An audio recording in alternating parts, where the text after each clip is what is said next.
Bueno, normalmente cuando intentamos visualizar cómo funciona la física fundamental, la mente suele recurrir a imágenes muy cotidianas, o sea, cosas que podemos tocar y ver. Claro, el típico ejemplo de la partida de billar, un mundo completamente limpio, muy ordenado y sobre todo regido de forma absoluta por la causa y el efecto. Exacto, la física clásica en su máxima expresión. Piensas, vale, golpeo la bola blanca con el taco, calculo la fuerza, el ángulo de impacto, incluso el rozamiento del tapete verde, ¿no? Sí, sí. Y con esa información inicial, pues se puede saber con una precisión matemática inquebrantable dónde va a terminar exactamente cada una de las bolas sobre la mesa. Es súper predecible. Y a ver, también es profundamente reconfortante porque se alinea a la perfección con nuestro sentido común. Pero claro, en esta inversión profunda que estamos haciendo hoy, decidimos dar un paso más allá. Un paso hacia el abismo casi. Porque si reducimos la escala y cruzamos el umbral hacia el mundo de la mecánica cuántica, a nivel atómico y subatómico, de repente las reglas básicas de ese juego de billar desaparecen en el aire. Totalmente. La bola de billar deja de ser una esfera sólida y tangible, se convierte en algo que rompe la cabeza. Pasa a ser el equivalente físico de la incertidumbre absoluta. O sea, dejamos atrás la materia dura para entrar en un terreno donde la intuición humana, pues directamente ya no sirve de brújula. Podemos imaginarnos por un instante que al golpear esa bola de billar cuántica, en lugar de rodar en una línea recta perfecta hacia su objetivo, se transforma de repente en una especie de onda expansiva. Como las ondas concéntricas que se forman en un estanque cuando lanzas una piedra. Eso es. Y esa onda se extiende por toda la mesa de billar, atraviesa simultáneamente varias bolas sin chocar de forma sólida, rebota en todos los bordes a la vez, parece desvanecerse en el aire. Y luego, ¡zas! Vuelve a materializarse de golpe. Sí, de nuevo como una bola sólida y tangible, cayendo en la tronera en el instante exacto en que alguien decide mirar directamente hacia allí. Es una locura. Es una imagen que produce verdadero vértigo, la verdad. Y sin embargo, resulta ser una descripción sorprendentemente fiel de cómo se comportan la materia y la luz según, bueno, el inmenso volumen de información y fuentes que estamos desgranando hoy. Ilustra a la perfección ese abismo insalvable entre nuestra experiencia diaria y la realidad subyacente del cosmos. Y esa imagen vertiginosa es exactamente la razón por la que hoy nos sumergimos de lleno en un extenso artículo enciclopédico sobre la mecánica cuántica. Nuestra misión hoy es traducir toda esa abstracción matemática, ¿no? Exacto. Desentrañar por qué el universo opera como esa extraña mesa de billar y convertir esos conceptos en una exploración comprensible. Queremos ver cómo la realidad en su nivel más básico desafía toda lógica humana. Pues para entender el mundo subatómico, lo primero que nos exigen los textos es aceptar que las certezas absolutas están muertas, completamente enterradas. Que ya es decir, porque durante siglos la meta suprema de la física era precisamente predecir el futuro de un sistema físico con exactitud milimétrica. Claro, si conocías las condiciones iniciales, el resultado era ineludible. Pero la cuántica nos sumerge en un universo gobernado por el azar y la probabilidad pura. Y el vehículo matemático para describir esto es lo que llamamos la función de onda. Lo cual, a ver, choca frontalmente con lo que muchos aprendimos en la escuela, porque siempre nos enseñan que un átomo es como un sistema solar en miniatura, ¿verdad? Sí, el clásico dibujo. El núcleo es el sol central brillante y los electrones son pequeños planetas orbitando en trayectorias perfectamente circulares. Pues al revisar las fuentes queda claro que esa imagen está completamente obsoleta. Un electrón en un átomo de hidrógeno, por ejemplo, no está dando vueltas. La teoría lo describe como una función de onda estática, o sea, una nube difusa. Y la clave de esa nube es entender cómo la física pasa de ser una mancha borrosa a una realidad concreta. Aquí es donde interviene la famosa regla de Born, por el físico Max Born, claro. ¿Y qué nos dice exactamente esta regla? Pues saber, la función de onda proporciona una amplitud de probabilidad, que matemáticamente es un número complejo. Lo que hizo Born fue establecer que si elevas al cuadrado el valor absoluto de esa amplitud matemática, el resultado es la probabilidad real y tangible de encontrar ese electrón en un lugar específico. O sea, solo en el instante en que decides medirlo. La teoría nunca te dice, oye, el electrón está aquí esperando. Solo te da las posibilidades. Exactamente. Únicamente detalla qué posibilidades existen de encontrarlo en distintos puntos del espacio. No hay certezas, solo estadísticas. Vale, pero aquí me gustaría hacer de abogada del diablo por un momento. Si esta teoría física solo da probabilidades, ¿no será simplemente que nuestros instrumentos actuales son un poco torpes? ¿Te refieres a que nos falta tecnología? Claro. ¿No cabe la posibilidad de que el electrón sí tenga una posición exacta y una velocidad determinada en todo momento, pero nuestros microscopios no son lo suficientemente avanzados y por eso lo vemos borroso? Es una deducción tremendamente lógica. De hecho, fue la objeción principal de algunos de los físicos más brillantes de principios del siglo XX. Pero la naturaleza responde a esa pregunta con un rotundo no. ¿No es un defecto tecnológico entonces? Para nada. No es falta de agudeza en los microscopios, es una limitación fundamental de la propia estructura del universo. Y esto es lo que postula el principio de incertidumbre de Werner Heisenberg. Ah, el famoso principio de incertidumbre. Sí, las matemáticas demuestran que ciertas propiedades del mundo cuántico vienen entrelazadas en pares. Por ejemplo, la posición y el momento, que vendría a ser la velocidad multiplicada por la masa. Si reduces la incertidumbre en una de estas propiedades, inevitablemente aumentas la incertidumbre en la otra. O sea, funciona de manera muy similar a intentar aplastar un globo lleno de aire con las manos. Si aprietas con mucha fuerza por el centro, para confinar el aire y hacerlo muy estrecho, el globo inevitablemente se infla y se escapa por los extremos. Me encanta esa analogía. Capta la esencia perfectamente. Si logras saber con precisión absoluta dónde está una partícula, pierdes por completo la capacidad de saber hacia dónde va y a qué velocidad. La medición perturba el sistema. Es que el mero hecho de existir como entidad cuántica ya lleva implícita esta borrosidad intrínseca. No es ignorancia nuestra, es la textura de la realidad. Totalmente. Lo cual nos lleva a un problema conceptual enorme. Si estas partículas no están en un lugar exacto, como si fueran pequeñas canicas o balas en miniatura, ¿qué demonios son entonces? Y aquí es donde la inmersión se pone verdaderamente fascinante. Las ondas nos adentran de lleno en el corazón de la dualidad onda-partícula. Para visualizar esto, el experimento por excelencia y probablemente el más bello de la física es el de la doble rendija. Sí, un clásico. A ver si lo explico bien. Consiste en tener una fuente de luz, digamos un láser, y disparar esa luz hacia una placa opaca que tiene dos rendijas paralelas muy finas. Y detrás pones una pantalla detectora. Exacto. Y clásicamente, si la luz fueran partículas sólidas como pequeñas balas de pintura, uno esperaría ver simplemente dos bandas marcadas en la pantalla trasera, ¿no? Copiando la forma de las rendijas. Claro, lógico. Pero los resultados muestran algo completamente distinto.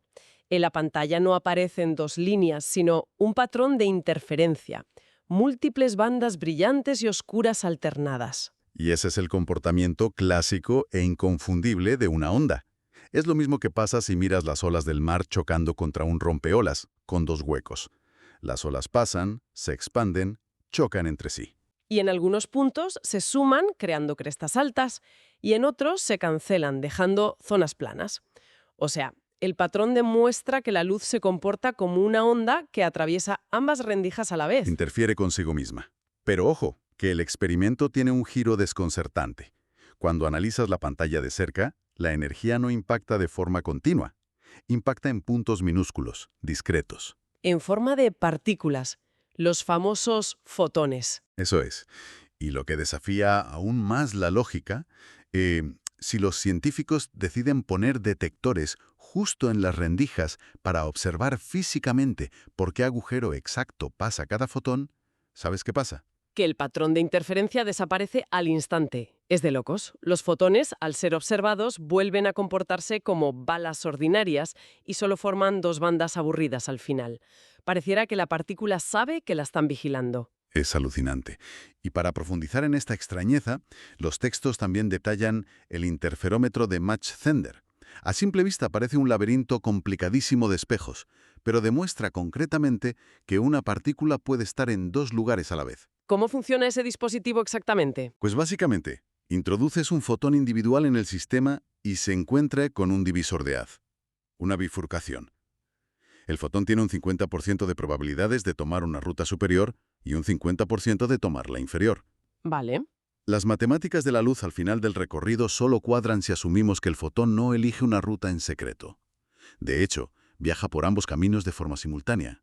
Está en una superposición cuántica. Es como, a ver, imaginemos salir de casa por la mañana y tomar la ruta del norte y la ruta del sur hacia el trabajo exactamente al mismo tiempo. Vas conduciendo por ambas autopistas a la vez, experimentando los dos trayectos, y solo en el instante en que un helicóptero de tráfico enfoca su cámara para comprobar por dónde vas, la superposición colapsa. Qué buena imagen, sí. Y resulta que de repente solo estabas tomando una de las dos rutas. Esa abstracción refleja muy bien lo que demuestran los detectores. La partícula genuinamente habita ambas realidades a la vez, distribuyendo su esencia por el espacio, hasta que la interacción física de una medición la obliga de forma muy abrupta a definirse. Sabiendo que los ladrillos fundamentales del universo existen en estos estados tan borrosos, supongo que no debería sorprendernos descubrir que hacen cosas que a nuestra escala parecerían magia pura. Las fuentes detallan cómo rompen las reglas continuamente. Constantemente. Y un claro ejemplo de esto es el efecto túnel. Esto ilustra a la perfección el choque entre los dos mundos. A ver, explícanos el efecto túnel. Clásicamente, si lanzas una pelota de tenis contra un muro macizo de 10 metros y no tienes suficiente energía para superarlo, la pelota siempre va a rebotar. La energía del muro es mayor, fin de la historia. Lógico.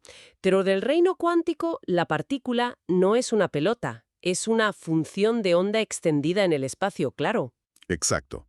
Entonces, cuando esa onda choca contra la barrera energética, no se detiene en seco. La onda se filtra. Una fracción de esa onda logra atravesar la barrera y propaga sus matemáticas por el otro lado. Lo que significa que hay una probabilidad real, por pequeña que sea, de que la partícula material desaparezca misteriosamente de un lado del muro y ¡puf!, reaparezca intacta en el otro lado.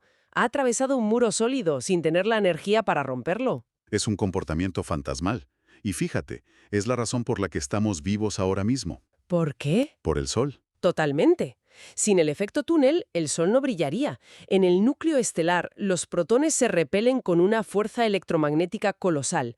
Clásicamente, no tienen velocidad para chocar y fusionarse. Pero gracias al efecto túnel, logran atravesar esa barrera de repulsión, se fusionan y nos dan la energía que sostiene la vida en la Tierra. Eso es. Y a una escala mucho más mundana, es el mismo principio que permite a los electrones saltar dentro de los microchips, haciendo posible la memoria flash de nuestros teléfonos móviles. Es fascinante. Pasamos de la fusión de las estrellas a la memoria del móvil que llevamos en el bolsillo, y todo gracias a una rareza estadística. Pero los artículos señalan otra rareza aún más profunda, ¿no? El entrelazamiento cuántico. Sí. Erwin Schrödinger, uno de los fundadores de todo esto, decía que el entrelazamiento no era una característica más, sino la característica definitoria de la mecánica cuántica. A ver, el entrelazamiento se produce cuando dos partículas interactúan bajo ciertas condiciones y sus propiedades quedan, pues eso, intrínsecamente fusionadas, ¿verdad? Quedan como un sistema único. A partir de ese momento, el estado de una no puede describirse sin el de la otra. Se convierten en un único ente matemático. No importa si una partícula se queda en la Tierra y la otra la mandas a una órbita alrededor de Marte. ¿Y si mido la de la Tierra? Si mides la terrestre, su estado colapsa, e instantáneamente en tiempo cero, el estado de la de Marte colapsa también, adoptando una correlación perfecta. Vale. Llegados a este punto, es inevitable plantear una duda muy incisiva. Si reaccionan al instante, sin importar los millones de kilómetros, ¿no significa eso que hemos encontrado una forma de enviar mensajes más rápido que la luz? Ay, es una de las confusiones más extendidas y, claro, suena fascinante. Una red intergaláctica instantánea. Pero la física teórica la desmiente rotundamente. Se llama el teorema de no comunicación. ¿Y por qué no sirve como un telégrafo cuántico? Porque hay que mirar el resultado de la medición. Aunque el colapso es simultáneo, el resultado que obtienes en la Tierra es aleatorio. Digamos que la partícula sale arriba o abajo de forma impredecible. La de Marte mostrará al instante lo opuesto claro. Pero en Marte solo verían una serie de resultados aleatorios sin sentido. No puedes forzar a que tu partícula en la Tierra salga arriba a voluntad para codificar, no sé, un código Morse. Exactamente. Al no poder controlarlo, es imposible transmitir información útil. Tienes una sincronización perfecta, sí, pero de ruido aleatorio puro. O sea, sincronización instantánea pero totalmente inútil para enviar un correo electrónico. Aclarado esto, me surge una disonancia tremenda. Si los diminutos bloques de la materia pueden teletransportarse a través de barreras o conectarse a distancia cósmica, Te vas a preguntar por qué no vemos esas cosas a gran escala. claro, ¿Por qué el mundo macroscópico es tan monótono? ¿Por qué nunca veo una manzana desapareciendo de la cocina y haciendo efecto túnel a través de la mesa del comedor? Pues, a ver, esa frontera entre la rareza microscópica y nuestra normalidad se explica mediante un proceso llamado decoherencia cuántica. De coherencia cuántica. Suena importante. Lo es. Los sistemas en superposición son de una fragilidad extrema. Para mantener esa borrosidad, la partícula tiene que estar aislada a la perfección. Pero nosotros vivimos en un universo cálido, denso y supercaótico. O sea que una partícula cuántica en el mundo real está todo el rato chocando con fotones de luz, moléculas de gas, fluctuaciones de calor. Totalmente. Y cada uno de esos roces, cada pequeño choque, funciona en la práctica como una minúscula medición. El propio entorno actúa como un observador implacable. Ah, vale. O sea, el entorno obliga a las partículas a definirse de golpe. La información cuántica se filtra, se diluye y las partículas pierden sus superpoderes, pasando a comportarse como la materia sólida y aburrida de siempre. Eso es. Y fíjate, esa es la batalla titánica que enfrentan hoy los ingenieros que intentan construir ordenadores cuánticos viables. Para evitar esa decoherencia, tienen que enfriar los procesadores casi al cero absoluto y crear vacíos artificiales extremos. Para aislarlos del resto del universo. ¡Qué barbaridad! Y esto nos conduce de forma directa, al que probablemente sea el mayor drama de la física teórica contemporánea, porque las fuentes dedican un montón de espacio a destacar el éxito de la mecánica cuántica. Es que su éxito predictivo es abrumador. Por ejemplo, la electrodinámica cuántica, que modela la luz y la materia, predice el magnetismo de un electrón con un error de una parte en un billón, un 1 seguido de 12 ceros. Es una barbaridad. Es la teoría más espectacularmente precisa jamás concebida. Y sin embargo, toda esta majestuosidad matemática esconde una fractura estructural tremenda. Es absolutamente irreconciliable con la relatividad general de Albert Einstein. Sí, ese es el gran elefante en la habitación de la física. Es casi poético que la herramienta matemática más afilada de la historia salte por los aires al intentar describir algo tan cotidiano como la fuerza de gravedad, esa que nos mantiene pegadas al suelo. ¿Cuál es el núcleo de este problema? El problema reside en cómo cada teoría asume que es el tejido del universo. A ver, la relatividad general describe el espacio y el tiempo como una lona elástica, un tejido continuo, suave, que se curva majestuosamente por la masa de los planetas. Vale, continuo y suave. Pero por otro lado, la cuántica concibe un universo granulado, compuesto por saltos discretos, paquetes minúsculos de energía y fluctuaciones que no puedes predecir. Como intentar fusionar una imagen vectorial, que son curvas matemáticas puras, que amplías sin perder suavidad, con, no sé, una fotografía digital antigua hecha de píxeles cuadrados e inmutables. Muy buen ejemplo.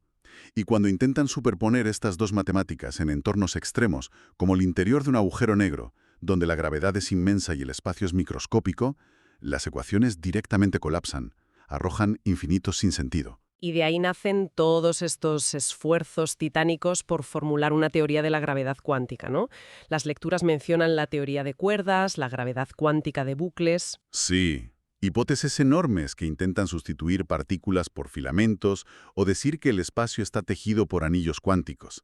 Pero la unificación real sigue siendo un horizonte lejano. Aunque las matemáticas de la cuántica siguen funcionando perfecto para fabricar microchips o láseres. Pero resulta muy irónico observar que, aunque las fórmulas aritméticas cuadraban, los propios pioneros de la teoría tuvieron unas guerras intelectuales tremendas sobre qué significaba todo esto para la realidad. Ay, sí. Aquí es donde la física se asoma al abismo de la filosofía. La postura mayoritaria se agrupó en la interpretación de Copenhague, figuras como Bohr y Heisenberg. Y su enfoque era muy radical, ¿verdad? Bastante. Decían que la borrosidad cuántica no era ignorancia nuestra, sino que la naturaleza exige renunciar a la causalidad. Según Copenhague, no tiene sentido preguntarse cuál es el estado de una partícula antes de medirla. No tiene una realidad definida. Es solo una máquina de probabilidades hasta que alguien la observa. Y claro, Albert Einstein rechazaba esto con una repugnancia intelectual tremenda. Su famosa frase de que Dios no juega a los dados. A Einstein le hervía la sangre con esto. Él creía en un cosmos racional. Aceptaba que la cuántica funcionaba para predecir, pero sostenía que la teoría estaba claramente incompleta. Él proponía que había variables ocultas, ¿no? Como unos engranajes invisibles en el universo que predeterminaban los resultados que a nosotros nos parecían puro azar. Exactamente.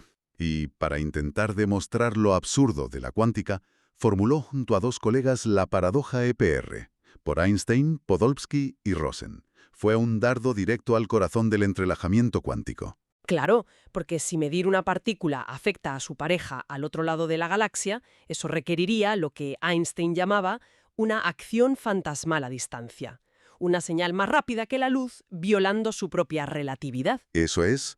Así que él concluyó que no había acción fantasmal, sino que las partículas ya tenían un acuerdo secreto, unas instrucciones internas desde que nacieron juntas sobre cómo iban a comportarse, las variables ocultas. Pero la historia de la ciencia es implacable.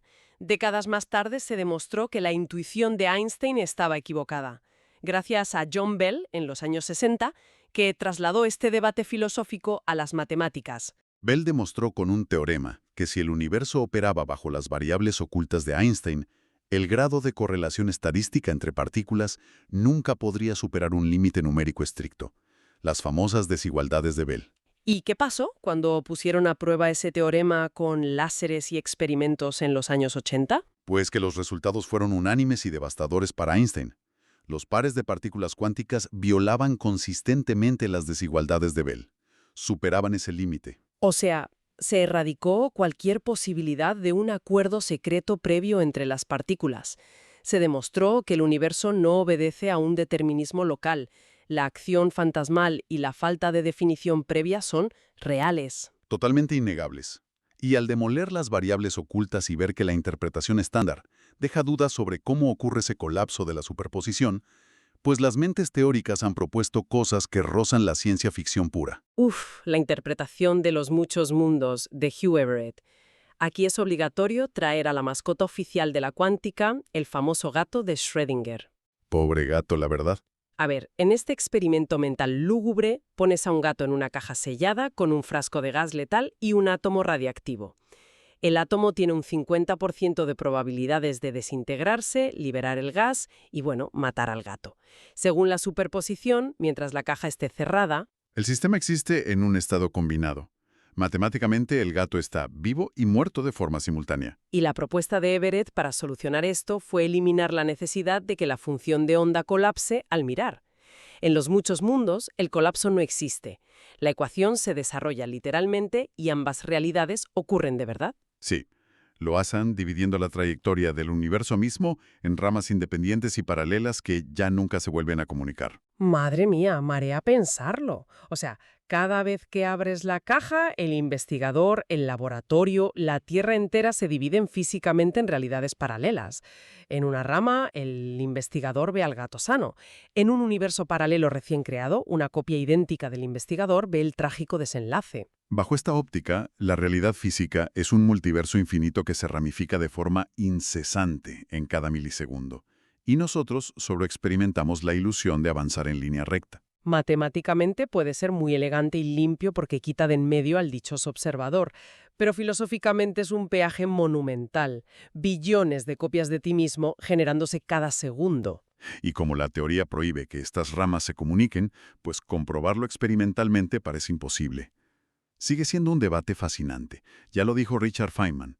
Creo que puedo decir con seguridad que nadie entiende la mecánica cuántica. Menudo viaje conceptual hoy. Hemos partido de electrones que son nubes difusas, partículas que atraviesan muros, comunicaciones instantáneas, hasta llegar a multiversos infinitos. Resulta evidente que la solidez del suelo que pisamos es, en el fondo, una majestuosa ilusión estadística. Sí, justo por debajo de nuestra experiencia diaria late un océano embravecido de probabilidad pura. Hemos aprendido a surfear esas olas cuánticas para crear tecnología, pero las oscuras profundidades de ese océano siguen siendo un misterio insondable. Y antes de concluir, hay un último pensamiento vertiginoso sobre la decoherencia cuántica. Si los estados cuánticos pierden su magia porque las partículas interactúan con el entorno exterior y sabemos que el universo entero es, por definición, todo lo que existe. No hay un exterior. Exacto. El universo no tiene un exterior hacia donde filtrar su información. Entonces, es posible que exista algún tipo de observador definitivo, externo al tejido de la realidad que al mirar obligó al cosmos a definirse. O eso, o el cosmos entero es un colosal estado cuántico entrelazado, esperando en la oscuridad a que algo o alguien logre realizar una medición. ¡Qué locura de idea! La próxima vez que nuestra audiencia, o nosotros mismos, veamos una mesa de billar iluminada, recordaremos que antes de asestar el golpe, esa bola blanca es matemáticamente capaz de encarnar todas las posibilidades del universo a la vez. En fin, hasta aquí nuestra inversión profunda de hoy. Ha sido un placer. Nos vemos en el próximo abismo.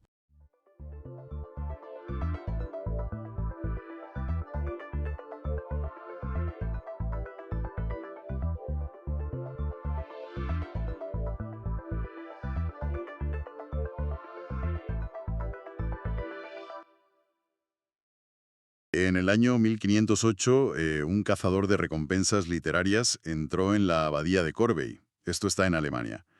Y bueno, allí desenterró un manuscrito que alteró para siempre nuestra visión del Imperio Romano. Fíjate, y no era el típico tesoro de monedas o joyas, era un texto.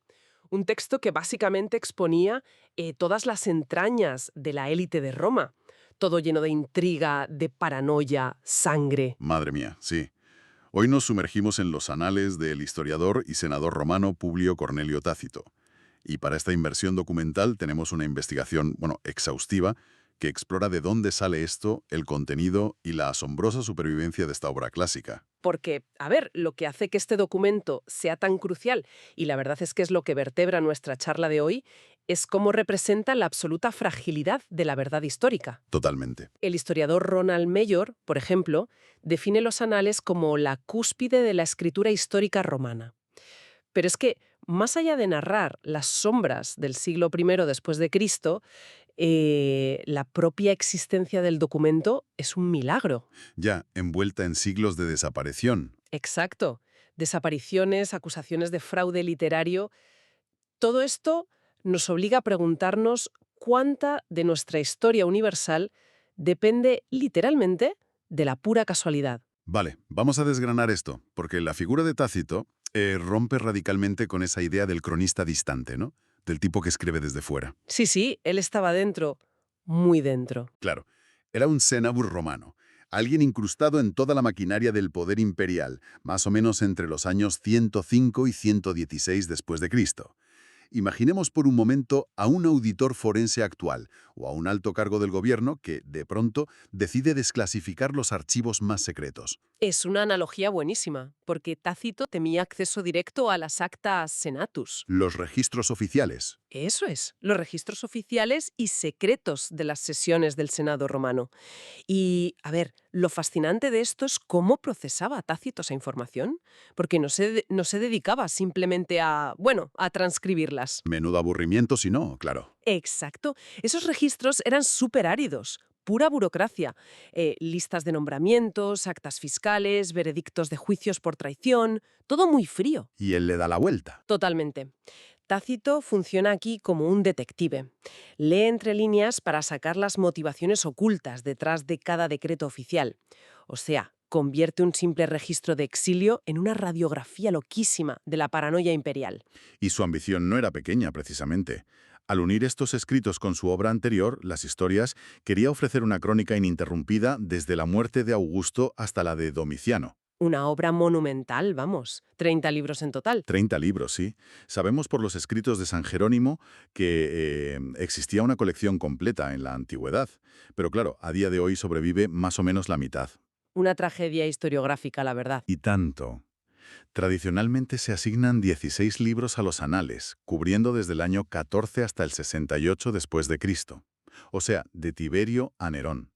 Aunque, fíjate en un detalle curioso, el título original en los manuscritos no era Anales. Ah, no, era un nombre mucho más solemne. Sí, libros de historia desde la muerte del divino Augusto. Lo de Anales se fue quedando simplemente por su estructura, ¿no? Esa narración estricta año por año. Y de hecho, esa misma estructura cronológica, el avanzar así año tras año sin parar, es lo que proporciona un contrapeso rígido a la fluidez de su análisis psicológico. Claro, le da base documental. Eso es. Ayuda a anclar toda la narrativa en la burocracia institucional de Roma.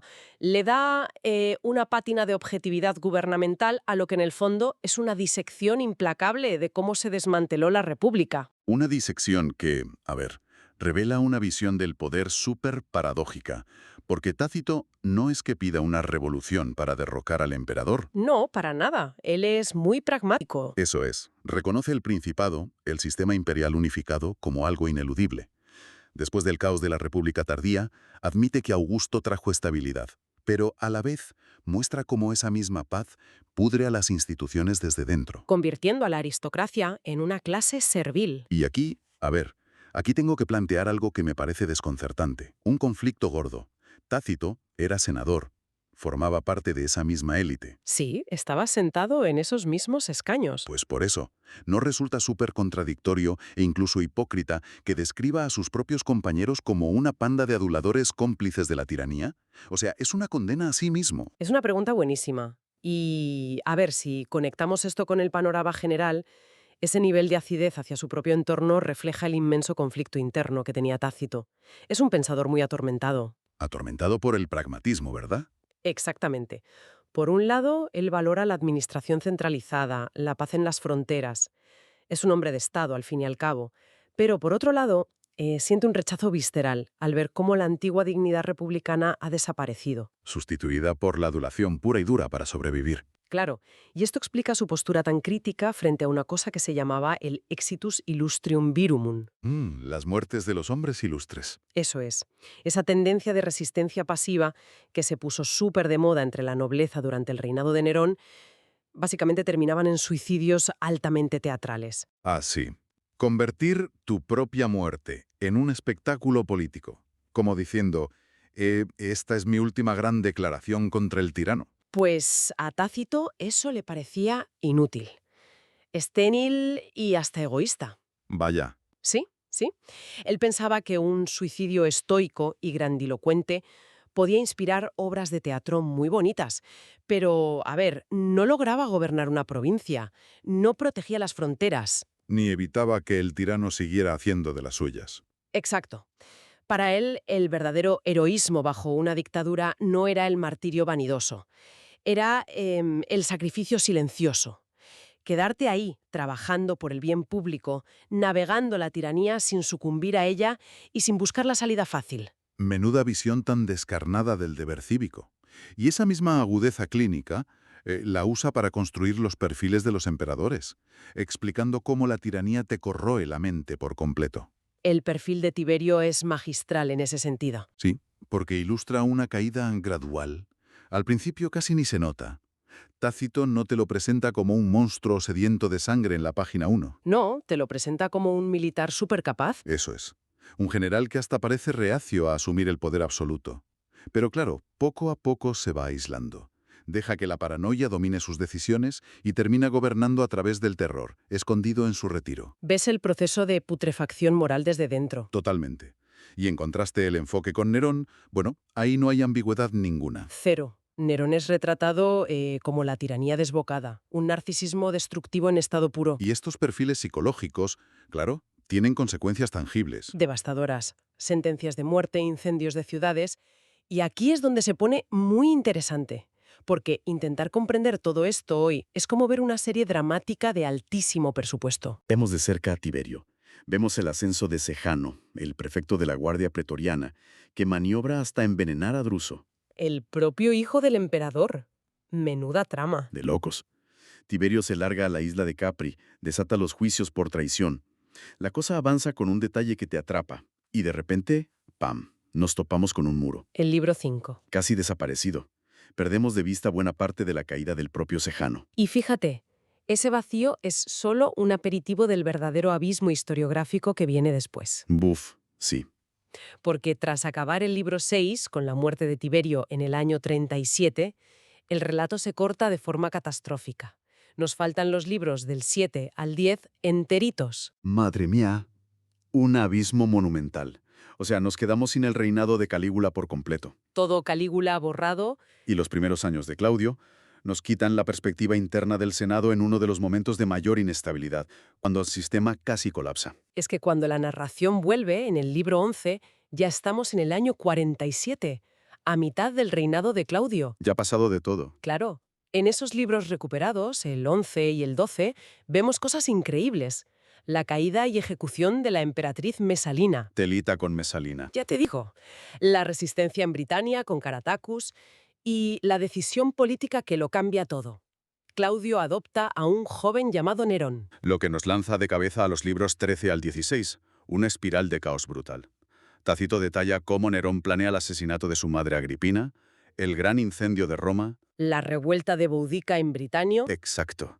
Y en la capital, el fracaso de la conspiración de Pisón. Y es escalofriante cómo Tácito, con una frialdad tremenda, narra esos suicidios forzados que él mismo rechazaba, el de Séneca, el de Lucano, el de Petronio.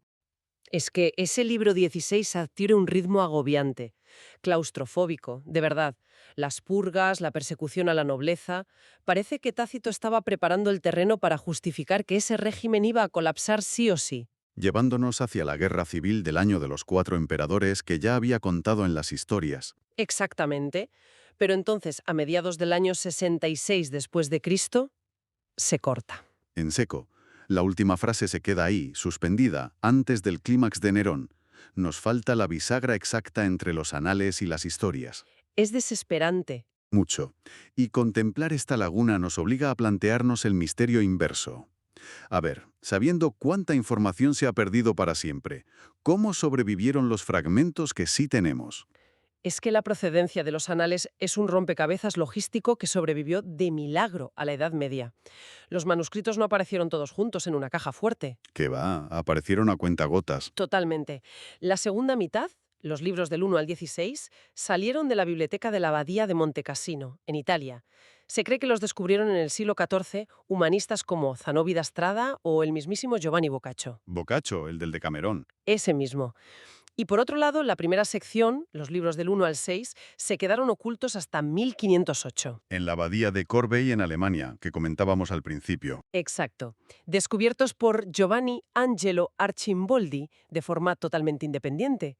Fue el Papa León X quien juntó las dos partes y las publicó en Roma en 1515. ¿Y entonces qué significa todo esto? Porque claro, esta reaparición por fascículos, sumada a lo bien escrito que está, plantó una semilla de duda enorme. Y tanto que creció esa semilla. Sí, sí.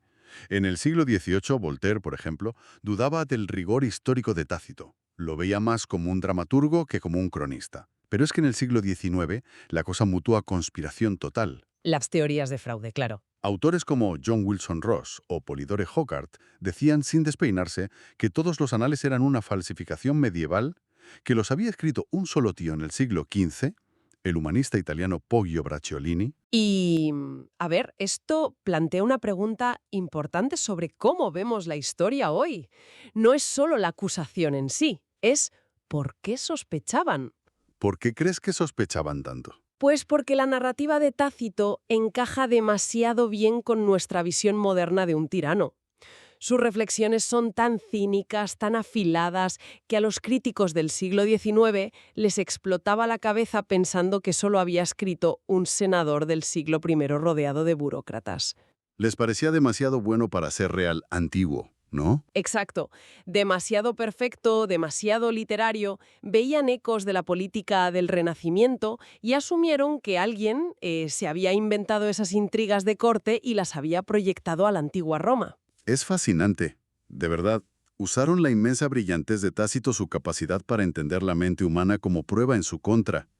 Creían que una crónica basada en actas del Senado no podía tener ese nivel dramático. Un escepticismo que hoy la filología moderna, con expertos como Robert Van Voorst a la cabeza, ha tumbado por completo. Por suerte. Sí, y no con análisis de estilo, que siempre son subjetivos, sino con pura matemática cronológica. A ver, hemos dicho que Boccaccio leyó los manuscritos de Montecassino, ¿verdad? Sí. Pues resulta que alrededor del año 1374, Boccaccio escribe un comentario literario, donde describe la muerte de Séneca. Y ese pasaje está calcado directamente de la narración del libro 15 de los Anales. Y aquí viene el dato irrefutable. Poggio Bracciolini, el supuesto genio de la falsificación, no nació hasta el año 1380. Las matemáticas no fallan. Físicamente imposible. No puedes falsificar un texto que otro autor lleva años citando antes de que tú nazcas. Exacto. Esta incongruencia temporal es lo que certifica la autenticidad de los hallazgos en los monasterios. La voz que leemos es, sin lugar a dudas, la del senador Tácito. Una voz que, fíjate, sigue resonando una barbaridad en nuestra cultura de hoy. Va mucho más allá de las universidades. Las fuentes de nuestra investigación muestran paralelos alucinantes. Es que la forma en que disecciona el poder no envejece. Nada. Por ejemplo, en la novela contemporánea Vestido para la muerte de Donna Leon, el prota, el comisario Brunetti, se pone a leer los anales y encuentra similitudes directas entre la corrupción de la Roma antigua y los crímenes modernos que investiga en Venecia. Y si nos vamos a la literatura universal, los ejemplos son palabras mayores.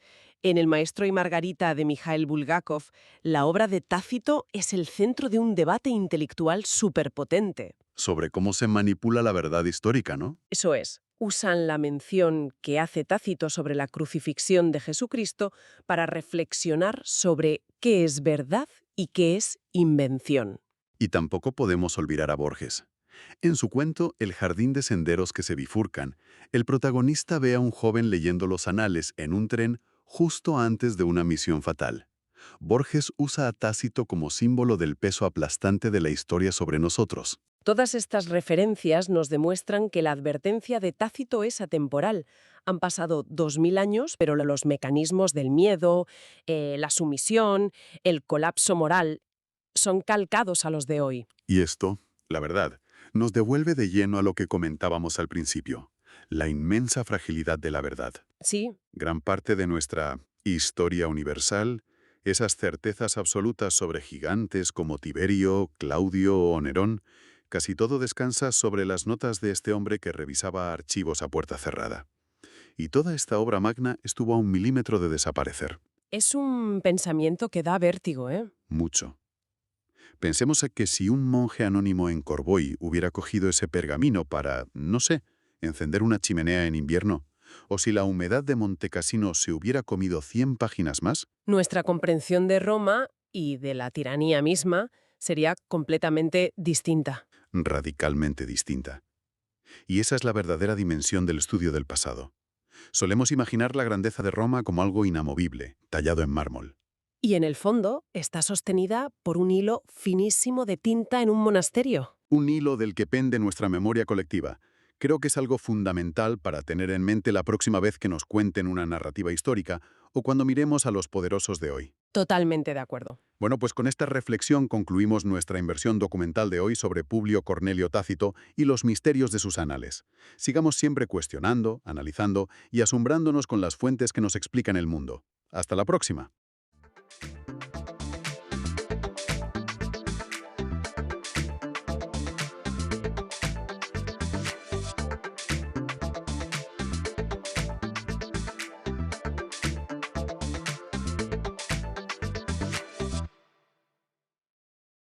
Bueno, en enero de 2026, Estados Unidos anuncia su retirada oficial de una organización de la que probablemente mucha gente apenas ha oído hablar. Sí, una gran desconocida para el público general, la verdad. Totalmente. Y fíjate, solo unos meses antes, esa misma organización casi se parte en dos, debatiendo, En una votación de infarto, además. exacto, una votación ajustadísima sobre si la humanidad debería empezar a, digamos, hackear el ADN de los animales salvajes para salvarlos de la extinción. Es un tema de ciencia ficción pura. Ostras, sí. Pues hoy nos vamos a meter de lleno en un análisis a fondo de esta autoridad invisible que decide el futuro de la naturaleza.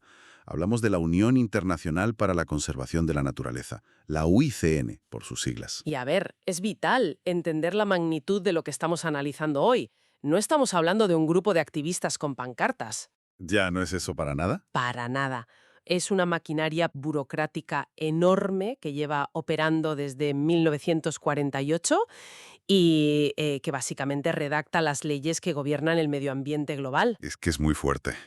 Y el objetivo de esta inmersión es precisamente desentrañar cómo esta entidad ha pasado de promover la expulsión de comunidades indígenas de sus tierras, Que se dice pronto. ya te digo, pues de eso a sentarse a la mesa con gigantes petroleros hasta llegar a ese cisma científico tan brutal sobre la modificación genética que mencionábamos. Eso es una evolución dramática. Pero bueno, antes de empezar a desgranar los documentos y fuentes que tenemos hoy, hay que dejar clara una regla inquebrantable que siempre aplicamos en estos análisis. Claro, importantísimo. Al adentrarnos en terrenos geopolíticos tan pantanosos como la salida de una superpotencia o al explorar polémicas corporativas o dilemas éticos, nos vamos a ceñir estrictamente a los datos. Sí, a lo que recogen las fuentes originales. Exacto. Ni a favor ni en contra.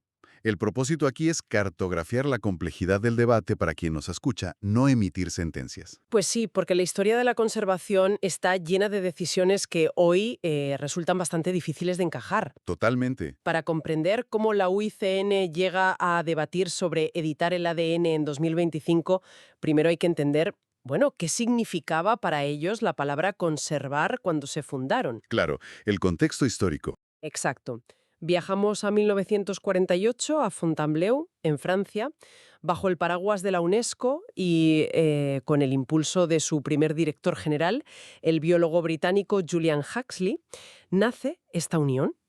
Vale, vamos a detenernos aquí un segundo.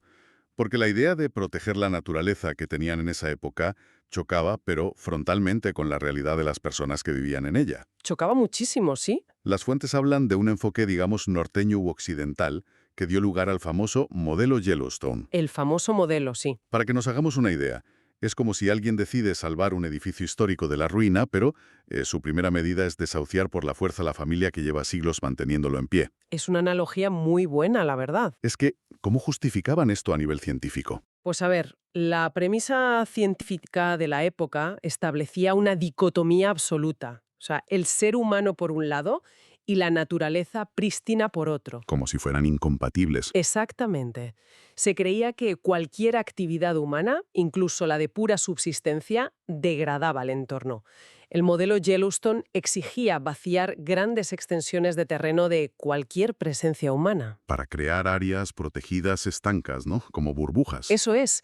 Y el caso histórico más doloroso que documentan los archivos es el respaldo a la expulsión del pueblo masái. ¡Ostras! Sí, del Parque Nacional del Serengeti y la zona de conservación de Ngorongoro. Pero, a ver, a largo plazo eso carece de sentido estratégico.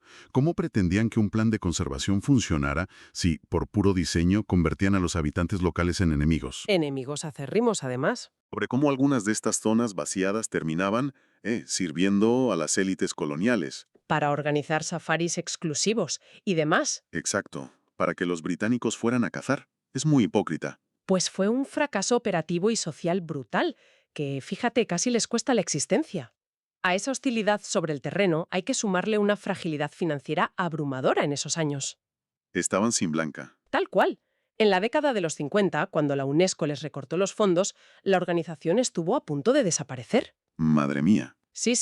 Las actas revelan que Tracy Phillips, que fue el secretario general entre 1955 y 1958, trabajó durante todo su mandato sin cobrar un solo céntimo de salario. ¿En serio? Cero. Cero. Todo para evitar que cerraran las puertas. O sea, lo cual revela una vocación increíble por su parte, desde luego, pero es una estrategia pésima para salvar la biosfera global, depender de que tu jefe no cobre. Ya, a largo plazo era insostenible. Y entiendo que esta asfixia financiera es la que provoca un movimiento muy curioso que hacen en 1961, ¿verdad? Exacto. La creación del Fondo Mundial para la Naturaleza, el famoso WWF. Ah, el del pando. Ese mismo. La UICN necesitaba urgentemente un brazo puramente dedicado a las relaciones públicas y, bueno, a la recaudación de fondos a nivel masivo. Claro, necesitaban marketing. Y crearon una marca mucho más mediática, con el famosísimo logo del panda que todos conocemos, para que consiguiera el dinero que permitiría a la UICN seguir haciendo el trabajo sucio, digamos. El trabajo científico y burocrático en la sombra. Eso es. Eso es. Qué curioso. Y mientras el WWF acaparaba los focos mediáticos, la directiva de la UICN tuvo que afrontar la realidad de que prohibir la presencia humana no estaba funcionando.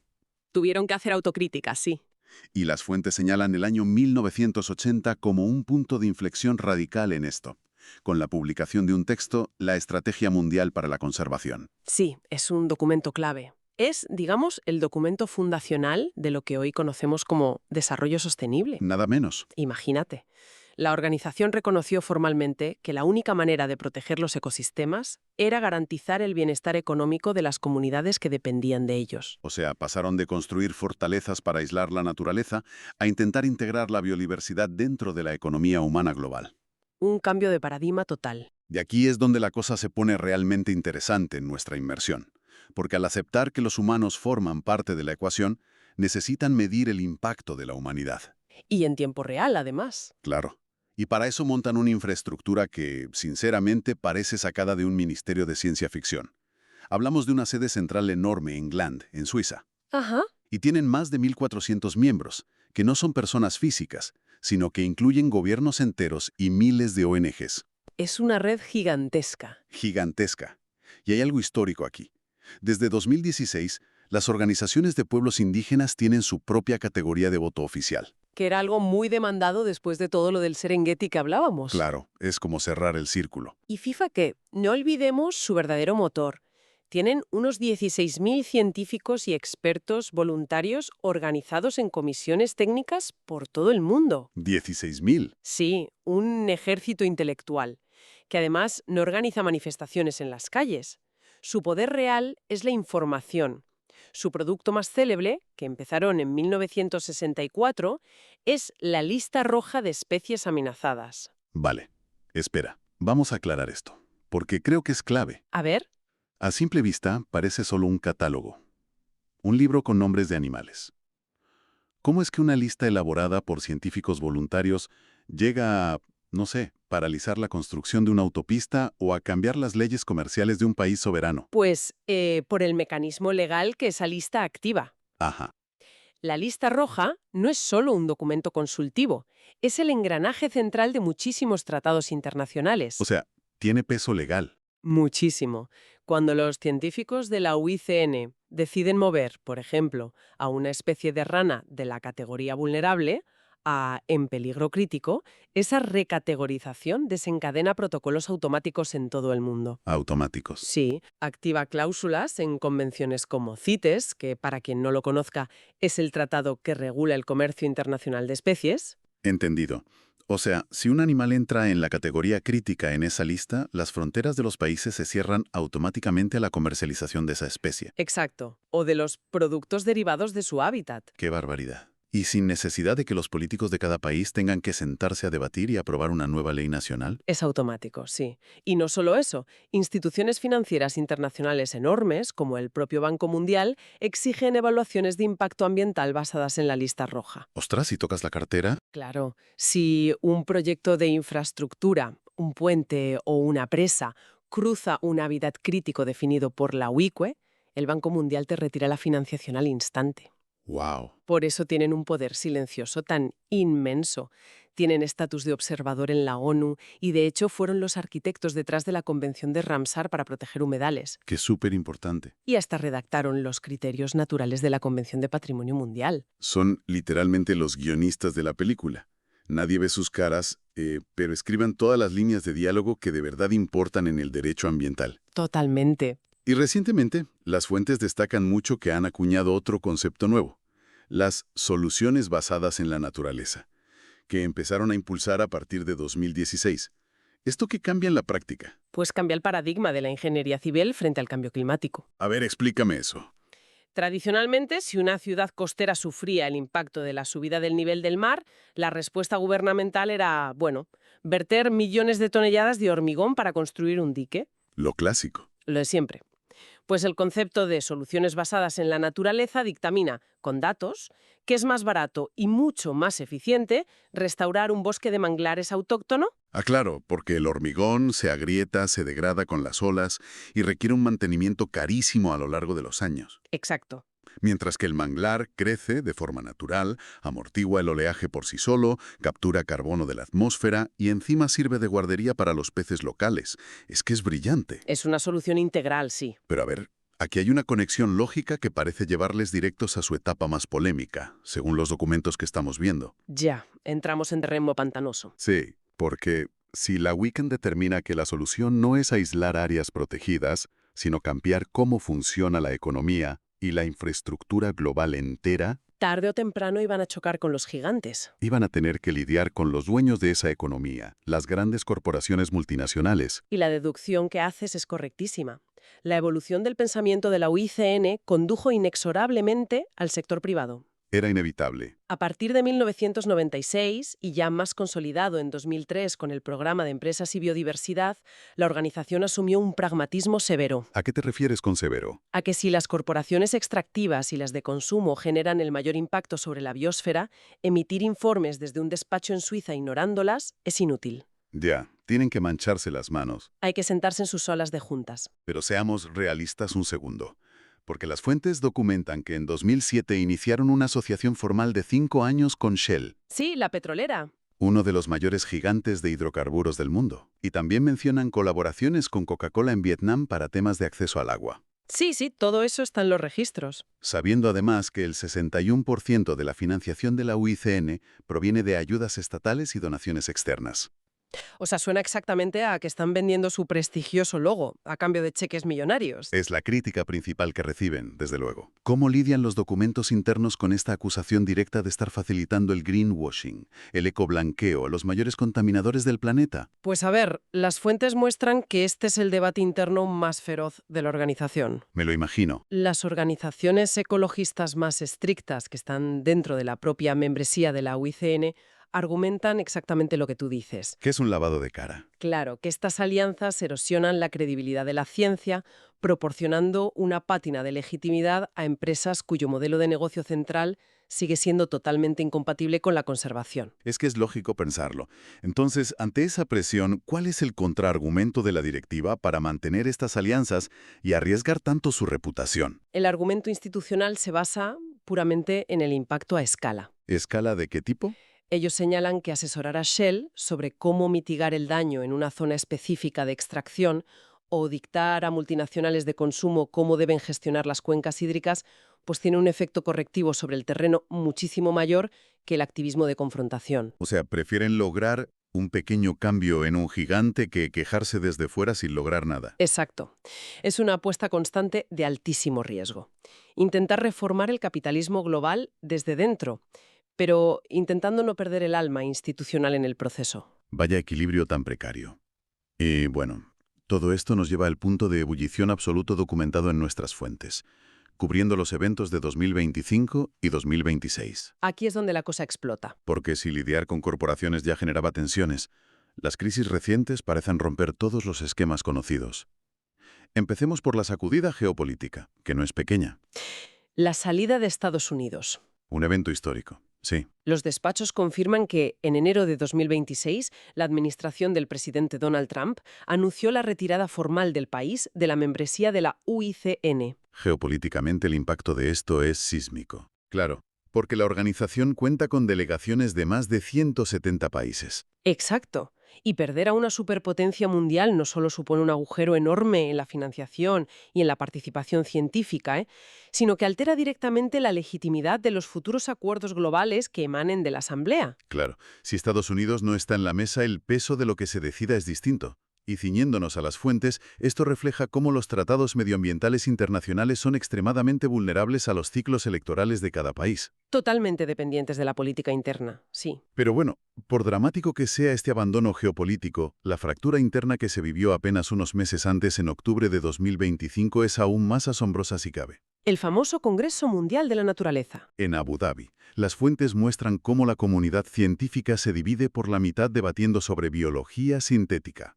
Y a ver, para entender la gravedad de lo que ocurrió allí en Abu Dhabi, hay que comprender qué estaban votando realmente. Pongamos en contexto a quien nos escucha. No estamos hablando de clonar dinosaurios o de crear nuevas especies de la nada, en plan película de Hollywood. Vale. El debate se centró en unas tecnologías súper específicas conocidas como impulsores genéticos o gene drives en inglés. Expliquemos cómo funciona ese mecanismo un poco, porque yo creo que ahí reside verdaderamente el terror y la esperanza de todo este debate, ¿no? Pues a ver, imaginemos una población de mosquitos que transmite una enfermedad letal para las aves endámicas de una isla. Ajá. La biología sintética permite tomar una especie en un laboratorio, alterar su ADN para hacerla resistente al calor o, en el caso del mosquito, para volverla estéril y luego liberarla en la naturaleza. Vale. Hasta ahí entiendo la modificación genética. Pero, ¿qué es el impulsor genético en sí? El impulsor genético fuerza a que esa modificación concreta se herede de forma rápida y superagresiva a toda la población salvaje. Ostras, Sí, alterando a la especie entera a nivel global en muy pocas generaciones. madre mía. Para usar una analogía, es como si estuviéramos intentando instalar una actualización de software de emergencia en el código base de un animal, Me encanta esa imagen, sí. para que pueda sobrevivir al nuevo sistema operativo, digamos, de un océano que está hirviendo por el cambio climático. Pues esa es exactamente la promesa de quienes defienden la tecnología. Pero el terror científico, el motivo real por el que este tema casi rompe la organización en dos, es la imprevisibilidad de hacer esto. Claro, el efecto mariposa. Exacto. Un ecosistema es una red infinitamente compleja.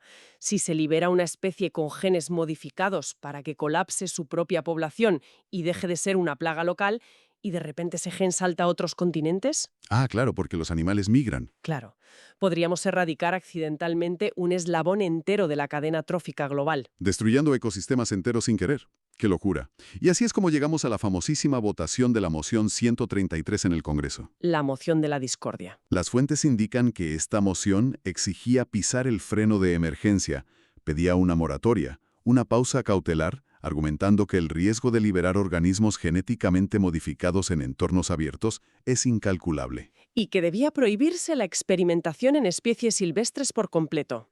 Pero el recuento de esa votación es lo que demuestra la agonía de la comunidad científica. Fue dramático. Entre miles de expertos, delegaciones gubernamentales y ONGs votando, la moción 133 fue derrotada por un solo voto. Un margen microscópico, literalmente. Por un voto. O sea, hereder una moratoria global que prohíbe tocar el ADN de la naturaleza por una sola papeleta. Tiene que haber dejado un silencio sepulcral en esa sala de conferencias. Yo estoy segura de que la tensión se podía cortar con un cuchillo. Totalmente. Y el efecto inmediato de esa derrota fue que se abrió la puerta a la propuesta contraria, la moción 087. Que es la que cambió las reglas del juego. Al decaer la prohibición de la otra moción, la 087 se aprobó con un respaldo mucho más holgado, curiosamente. ¿Y qué decía exactamente? Pues estableció la primera política oficial de la UICN sobre biotecnología. Y su postura central es la evaluación caso por caso. O sea, no hay prohibición absoluta. Exacto.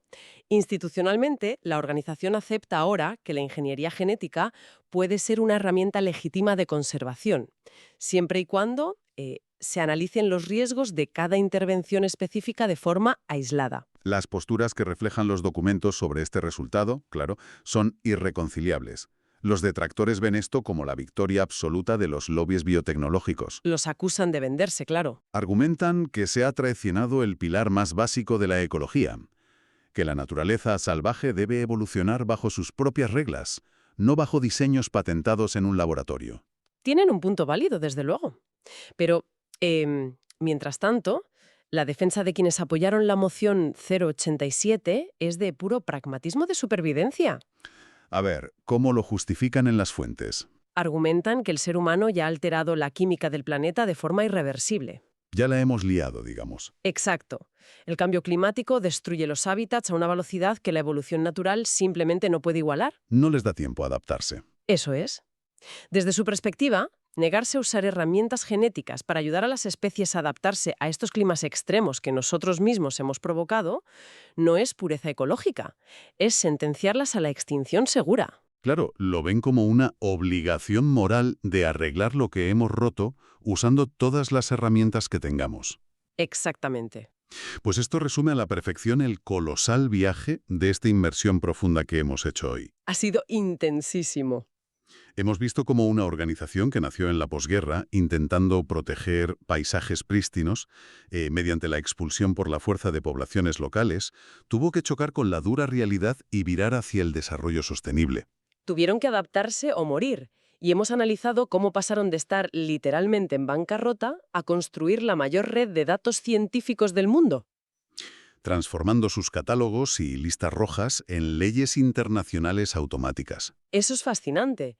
Y cómo intentaron cambiar el mercado desde dentro, aliándose con corporaciones petroleras, siempre bajo la sombra constante de las acusaciones de ecoblanqueo. ¿Y cómo, tras navegar por terremotos geopolíticos como el abandono repentino de la mesa por parte de Estados Unidos, se encuentran ahora, en pleno 2026, definiendo qué porcentaje del código genético de un animal podemos reescribir legalmente? El impacto de lo que hacen es innegable. Totalmente. Las definiciones de la UICN terminan dictando las regulaciones de la cadena de suministro en el supermercado al que vamos, deciden por dónde se puede trazar una autopista en cualquier país y, próximamente, gobernarán la biotecnología en nuestros ecosistemas locales. Todo esto nos demuestra que el frente de batalla por la naturaleza ya no está solo en los bosques o en las selvas, Ya no. está en los despachos, en las inmensas bases de datos y ahora más que nunca en los microscopios de secuenciación genética. Qué gran verdad. Lo cual deja a quien nos escucha con una última reflexión, algo para que todos le demos una vuelta en casa, proyectando los datos de hoy hacia nuestro futuro inmediato. A ver, Si empezamos a desplegar sistemáticamente actualizaciones de software genéticas en los animales salvajes para que toleren el clima que hemos arruinado o para rediseñar ecosistemas colapsados, ajá. ¿en qué momento exacto un bosque o un arrecife deja de ser realmente naturaleza? Es una pregunta muy profunda, ¿sí? Es que nos estamos acercando al punto en el que el mundo salvaje se convierte en la práctica en una especie de museo interactivo a escala planetaria, cuidadosamente programado y mantenido por el ser humano. Esa es la frontera real entre preservar el mundo natural y decidir crearlo a nuestra imagen y semejanza. Una línea finísima. Una frontera que se definirá, sin duda, en los próximos congresos de esta inmensa y silenciosa organización.